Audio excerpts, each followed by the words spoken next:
Dear students, in this video we are going to study about relative molecular mass and difference between atoms and molecules.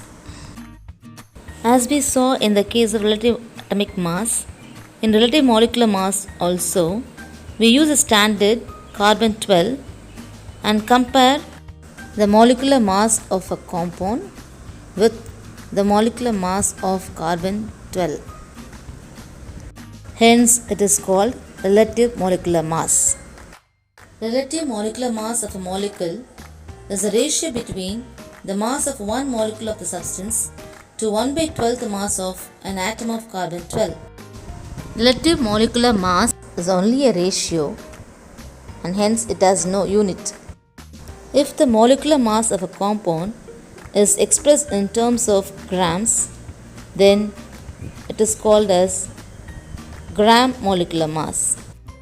For example, if the molecular mass of oxygen is expressed as 32 grams, then it is known as gram molecular mass of oxygen. For example, let's calculate the relative molecular mass of sulfuric acid. The molecular formula of sulfuric acid is H2SO4. Hence, sulfuric acid contains 2 atoms of hydrogen, 1 atom of sulfur and 4 atoms of oxygen.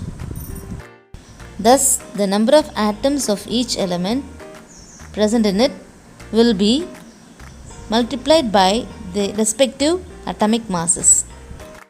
The atomic mass of hydrogen is 1, atomic mass of sulfur is 32 and atomic mass of oxygen is 16. So, on multiplying 2 atoms of hydrogen, so 2 into atomic mass 1 plus 1 atom of sulfur into atomic mass of sulfur is 32. So 1 into 32. Next, atomic mass of oxygen is 16. 4 atoms of oxygen is present. So 4 into 16. Hence, 2 plus 32 plus 64 will give you the total value 98. Hence, the molecular mass of sulfuric acid is 98. Its gram molecular mass is 98 grams. Now let's see about the difference between atoms and molecules.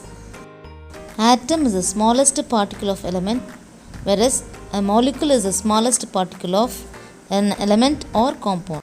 Only the atoms of noble gases remain in a free state, but the atoms of other elements do not have a stable configuration and hence they combine together to form a molecule. Thus, they do not exist in free state. On the contrary, a molecule has a stable electronic configuration and hence it exists in free state. The atoms of noble gases have stable electronic configuration and hence they are less reactive. But the atoms of other elements are highly reactive because they do not have stable electronic configuration. Molecules have stable electronic configuration and hence they are less reactive. An atom is a single entity, hence there is no chemical bond, whereas atoms in a molecule are held by chemical bonds.